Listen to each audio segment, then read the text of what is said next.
a couple things, just to keep you informed. The new teachers, I had the pleasure of meeting with them today, each K-5 in the morning and the 6-8 crew in the afternoon. And we worked specifically on lesson plan design and lesson planning. It was really a nice pleasure, so it was wonderful. Half-day training, we have that several times throughout the school year, as well as sometimes when we have the mentors and the mentees work together, so. And then we're just working with, we had some meetings with all of the feeder schools and the high schools regarding science and our movement to a integrated science curriculum. So that's been moving along, and Kevin Brodzik has been attending those meetings with me, as well as Darlene Markle. And on Friday, we're going to meet and discuss math and the consistency of math instruction between our two districts with the, the middle school and the high school. So that'll be a nice conversation. So doing some articulation meetings with feeder schools as well as high school. You're talking about math. I'd like to have a review of our current practice, and by that I'd like to see some teacher plans as to how we're implementing our everyday math program. We had this discussion with Chris a while ago. We might not be familiar with the everyday math, but there's been a lot of history on it in the district, and I want to make sure that we are limiting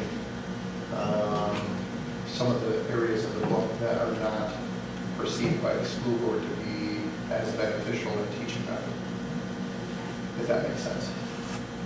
If not, Chris is very well versed in the whole thing. I just want to have the board see how we're emphasizing it or reducing the amount of time spent on those portions. And right now we're in a sort of a review again of where we're at with the Common Core standards, and that's some of the discussion that we're having is how much emphasis has to be in certain areas. Perfect.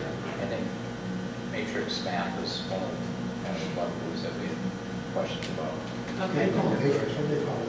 Lattice. Lattice method. There you go. Let's count with our fingers, toes, and everything else. Okay. Yeah, that one and the strange long division method. It apparently works great for about 2 kids, and somehow everybody else is forced to learn. So, And parents typically can't help their students with it. Oh, you got that right. yeah. Because I tried showing a couple of grandchildren, and they says, oh, That's not you're doing it all wrong. And I whipped out and I said, there's the answer. Oh, no, you do it this way. And So we came up with the those same are- answer, though.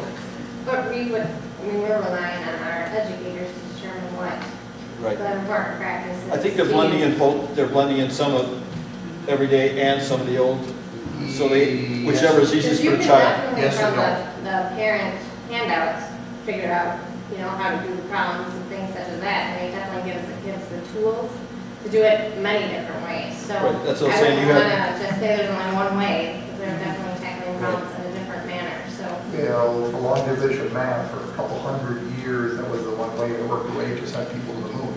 We've had this discussion at length, and the problem comes into that the school board is the one that actually approves all educational curriculum in the entire district.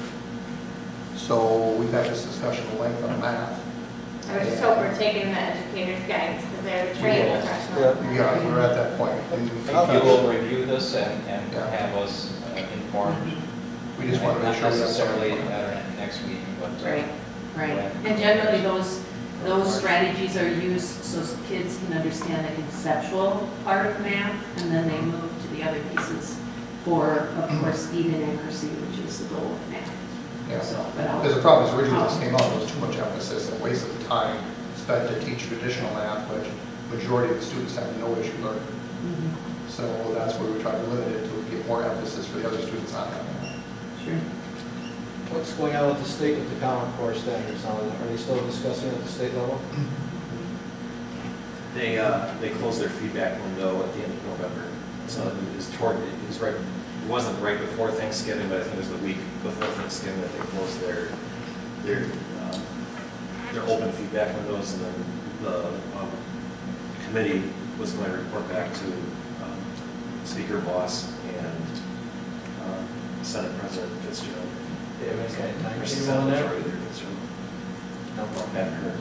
And ironically, we just got notified today at several of our schools that will be piloting the new Smart Balance for math and reading. Some of them are piloting math and some are piloting reading. So, I mean, prepared for the fall, but Looking for a motion to adjourn?